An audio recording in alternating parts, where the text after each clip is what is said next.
주와 함께 성도 여러분 만나서 반갑습니다. 주와 함께 교회 이기영 목사입니다. 계속적으로 많은 비가 내리고 있고 또 그 비로 인해서 추가적인 피해들이 예상된다고 합니다. 저희 집에서 교회로 오는 곳에서도요, 도로가 조금 유실이 되어 조금 돌아오게 되었습니다. 모쪼록 우리 성도님들의 가정에 어려움이 생기지 않도록 하나님께서 인도해 주시고 보호해 주시고 함께 해 주시길 간절히 기도하도록 하겠습니다. 그럼 오늘도 주님과 함께 말씀과 함께 매일 주와 함께 하며 우리 하루를 시작하도록 하겠습니다. 오늘 우리가 읽을 말씀은 빌립보서 4장 8절에서 9절 말씀입니다. 빌립보서 4장 8절에서 9절 말씀입니다.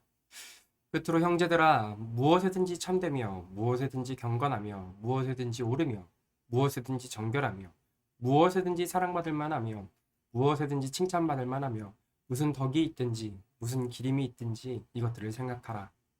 너희는 내게 배우고 받고 듣고 본 바를 행하라. 그리하면 평강의 하나님이 너희와 함께 계시리라. 아멘. 우리가 추구해야 할 탁월함은 어떤 것이라고 생각하실까요?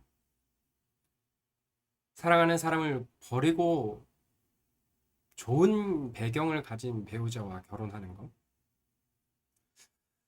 나눔과 희생을 포기하더라도 많은 부를 쌓는 것? 아니, 꼼수를 써서 직장에서 높은 직위를 가지는 것? 개인적인 관계를 망치고 용서를 하지 않더라도 얻어지는 많은 이익들? 우리는 그런 것들을 추구하는 사람들일까요? 아니, 우리는 이런 말을 들을 때 본능적으로 굉장한 거부감을 갖게 됩니다. 왜냐하면 우리 안에 계신 성령 하나님께서 이런 것들에 대해서 거부감을 갖게 작동하시기 때문이에요. 그렇다면 우리가 추구해야 할 탁월함은 무엇일까요? 그리스도인들이 가져야 할 탁월함, 그리고 그 탁월함 가운데서 선택, 방향 모두 다 어떠한 방식으로 해야만 하는지 우리가 좀 살펴보도록 할 건데요. 한 가지 분명한 것은요. 탁월함에서 있을 선택과 방향, 이 모두는 성경과 성령 하나님을 통해서 이루어져야 한다는 것이죠. 탁월함을 추구하는 동기와 그 결과, 모든 것들이 성경 안에서 성령님의 능력으로 이루어지는지 우리는 점검을 해야 합니다. 그럼 오늘 무슨 덕이 있든지라는 단어를 통해서 좀 살펴보도록 하겠습니다. 한글 성경 덕이 있든지라고 번역된 헬라어는요, 아라테라는 단어입니다. 이 아라테라는 단어는 조금 특이한데요.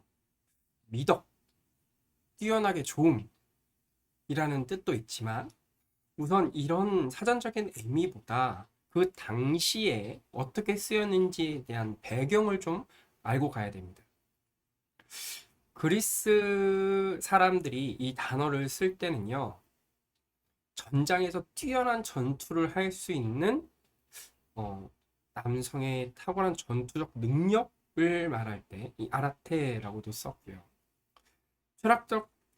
철학자들이 자신의 지적인 훌륭함이나 타인의 지적인 훌륭함을 이야기하고자 할 때 이 아라테라는 단어를 썼습니다.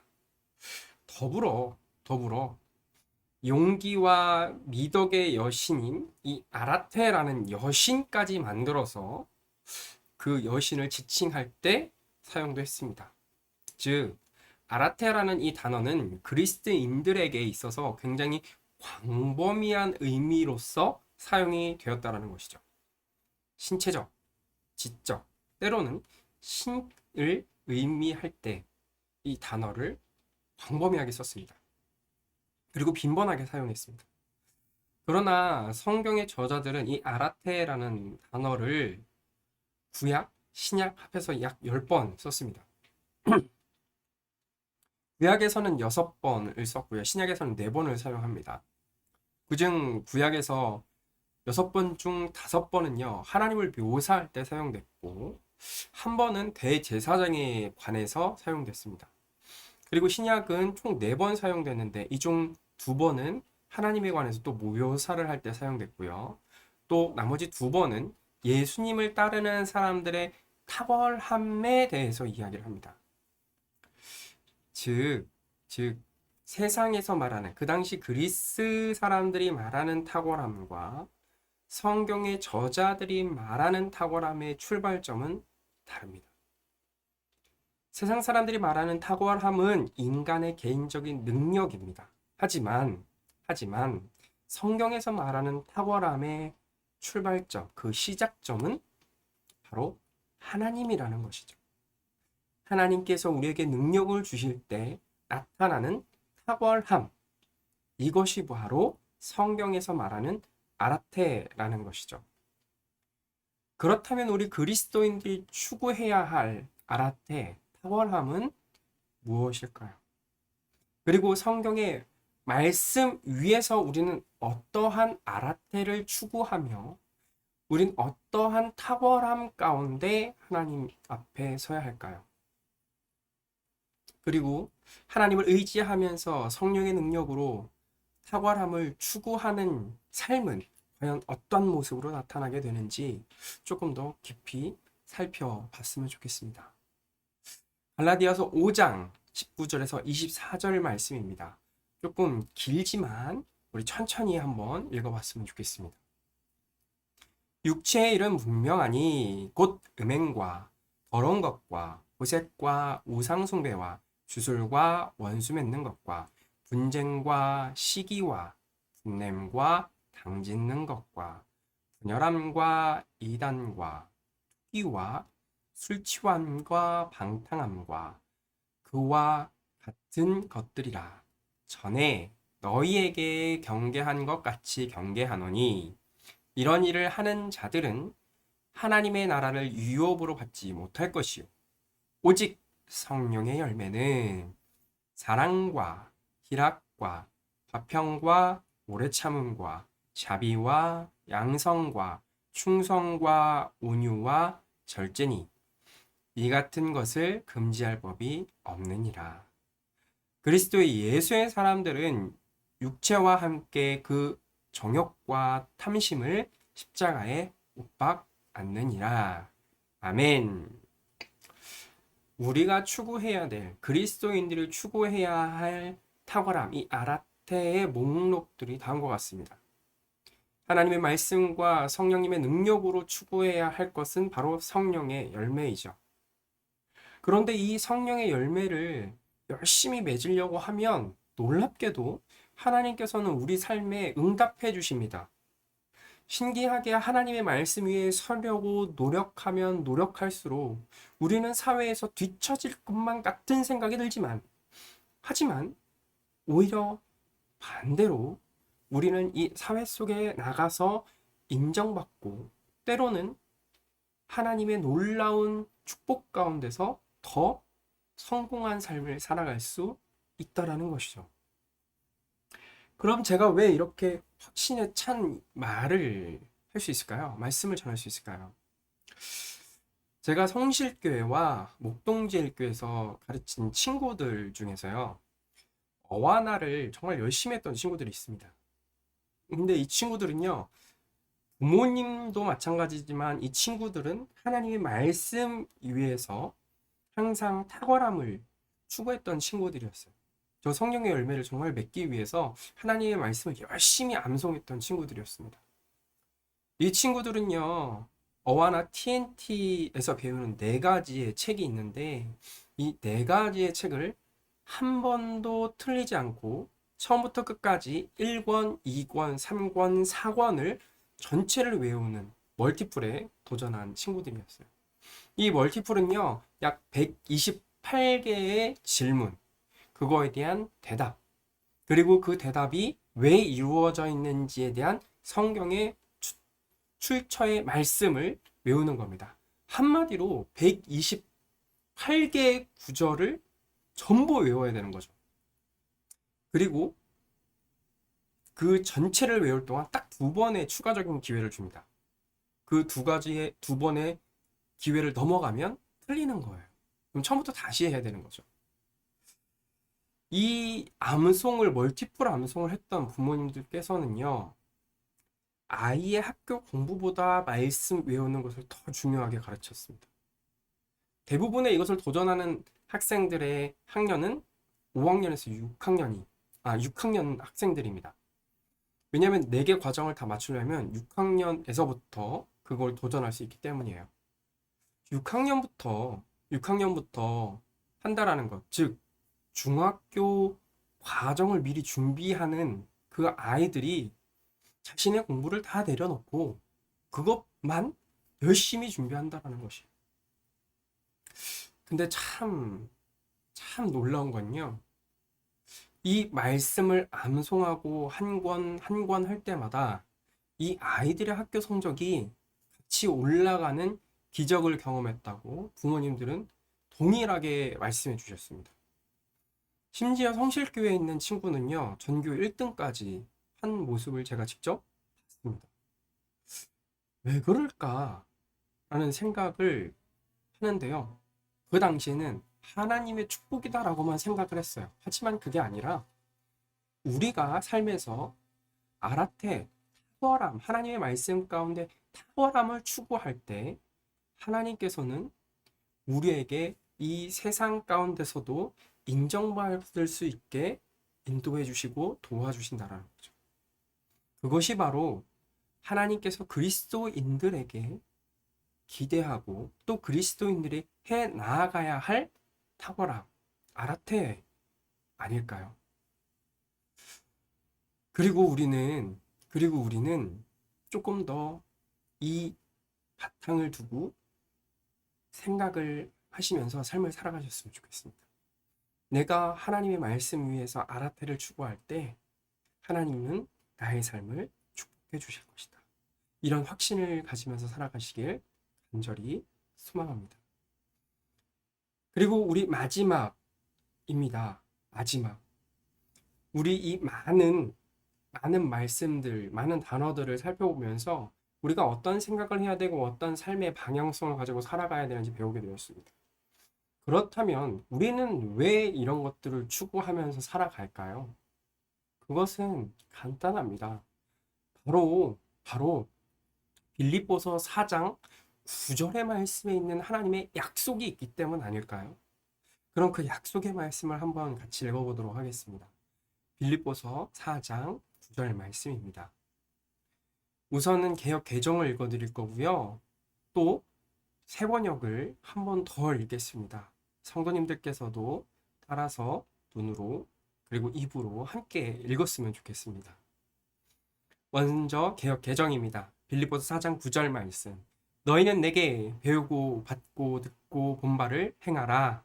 그리하면 평강의 하나님이 너희와 함께 계시리라. 빌립보서 4장 9절 새 번역입니다. 여러분은 나에게 배운 것과 받은 것과 듣고 본 것들을 실천하십시오. 그리하면 평강의 하나님께서 여러분과 함께 하실 것입니다. 아멘. 사랑하는 성도 여러분, 우리가 앞에 등장하는 빌립보서 4장 8절의 말씀들, 그 명령들을 왜 추구하고 또한 그 명령들을 우리가 왜 바라보면서 우리 삶 속에서 살아내야 하는 이유, 살아내려고 노력해야 하는 이유가 바로 이 9절 말씀을 통해서 명확히 드러납니다. 그것은 평강의 하나님이 우리와 함께 하시겠다라는 약속 때문 아닌가요? 삶을 살아가면서 겪는 많은 위기와 아픔들 속에서 그리스도인들이 다시 일어나고 때로는 뛰어나아갈 수 있는 그 힘은 바로 우리와 함께 하시는 하나님 때문 아닌가요? 그리고 하나님께서 우리와 함께 하신다는 그 굳건한 믿음 때문에 우리는 그러한 삶을 살아갈 수 있는 것 아닌가요? 그리스도인들에게 있어서요. 평강의 하나님께서 나와 함께 하신다는 그 약속은 가장 귀하고 강력한 선물입니다. 왜냐하면 우리의 삶 가운데서 많은 것을 가졌다 할지라도 하나님의 임재하심, 하나님의 함께하심이 없다면 우리의 삶은 불만족과 불평으로 가득 차기 때문입니다. 왜요? 우리는 하나님께서 흙으로 빚으셨고 생기를 불어넣은 존재입니다. 이 흙이라는 히브리어는요, 파르라는 단어인데 여기에서 조금 다른 의미를 좀 살펴보면 재, 먼지, 허무한 것이라는 의미가 있습니다. 그리고 이 생기는요, 하나님의 호흡이죠. 성령님입니다. 우리가 생명이 될 수 있었던 건요, 먼지, 흙에서 생명이 될 수 있었던 건 우리의 뛰어난 존재 때문이 아닙니다. 하나님의 호흡, 하나님의 성령이 우리와 함께 하시기 때문에 우리는 생명력 있는 삶을 살아갈 수 있는 생명이 된 것입니다. 그러나 우리의 생명 가운데 하나님의 생기, 하나님이 없다면 우리는 아무런 존재, 그냥 허무한 존재가 될 뿐입니다. 사랑하는 성도 여러분, 우리 성도님들의 삶 가운데서 하나님의 임재를 경험하고 성령 하나님께서 함께 하시며 하나님이 우리의 삶 모든 순간에, 모든 순간 가운데 함께 하시는 그런 경험이 있기를 간절히 소망합니다. 하나님께서 말씀하신 대로 참되고 경건하며 옳고 정결하며 사랑받을 만하고 칭찬받을 만하며 덕이 있고 기림이 있는 것들을 생각해 주십시오. 그리고 그러한 삶을 살아내길 힘쓰시길 간절히 소망합니다. 그렇게 할 때 우리를 사랑하시고 우리를 복주시기 기뻐하시며 우리를 구원하시기 위해서 십자가에서 자기 아들을 못 박으신 그 사랑의 하나님, 그 평강의 하나님이 우리 삶 가운데 평생 함께 하실 것이고 우리 삶 가운데 하나님의 임재하심으로 말미암아 기쁨과 행복이 넘쳐나게 될 것입니다. 그리고 또한 그러한 삶을 살아가길 간절히 소망합니다. 그럼 함께 기도하고 마치도록 하겠습니다. 하나님 아버지 감사합니다. 아버지 하나님, 우리의 탁월함은 하나님의 말씀 가운데 나와야 합니다. 하나님의 성품 가운데 우리의 탁월함이 아버지 하나님 증명되어야 됩니다. 주님, 우리에게 그러한 축복을 하여 주옵소서. 나의 탁월함이 나의 욕망 때문인지 나의 욕심 때문인지 점검하며 하나님의 말씀 가운데서 어떻게 하면 그 말씀들의 탁월함을 내가 삶에서 나타낼 수 있을지 고민할 수 있도록 인도하여 주옵소서. 그리고 아버지 하나님, 빌립보서 4장 8절의 말씀들을 내가 하나하나 생각하며 그것들을 추구하며 우리의 삶 가운데서 실천할 수 있도록 힘과 능력 주옵소서. 그리할 때 하나님, 우리와 함께 하신다는 그 약속이 이루어질 줄 믿습니다. 평강의 하나님을 경험하고 사랑의 하나님을 경험하고 내 삶 속에 기쁨이 넘치고 행복이 넘치는 그러한 삶의 순간을 맛볼 수 있도록 주님 역사하여 주옵소서. 감사합니다. 그리하실 예수 그리스도의 이름으로 기도합니다. 아멘. 오늘 하루도 하나님께서 함께 하시는 삶, 그리고 기쁨과 평안이 넘치는 삶을 살아가시길 간절히 기도합니다. 그럼 함께 기도하도록 하겠습니다.